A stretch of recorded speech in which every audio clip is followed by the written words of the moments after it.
Alright, so I got a couple of these frame sliders recently for my Yamaha MT03, and just show you them up close. You can get them from Amazon, made out of aluminium, machined aluminium, and here's just what they look like a bit closer.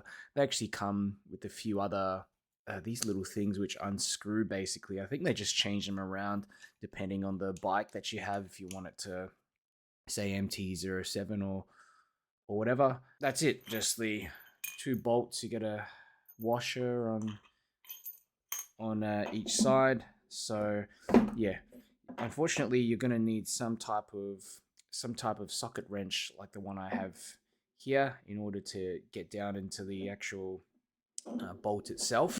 I'll just do a quick measurement to show you how wide they are, how long they are. It's 13, about 13 and a bit centimeters long. Width, diameter, nearly 4 centimeters, nearly 4 centimeters up the top.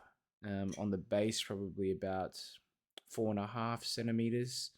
Hard to really say, but yeah, I like that they're made of some chunky metal, aluminium. So pretty confident these will hold up, especially in sort of low to medium speed crashes or drops. So yeah, let's see what they look like on the bike. So here it is installed, and basically had to take out a screw just on one of the areas that mounts to the engine, and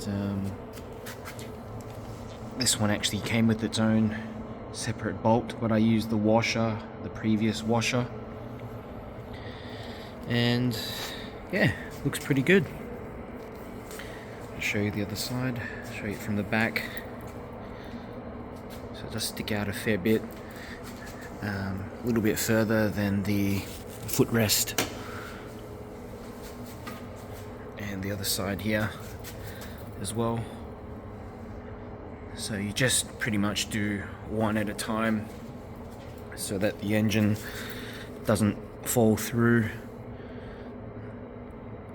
And yeah, you're gonna need to buy a little attachment. It's not a socket bit, but it's basically a little Allen key bit that fits in there, and you put it onto your wrench. But yeah, that's it.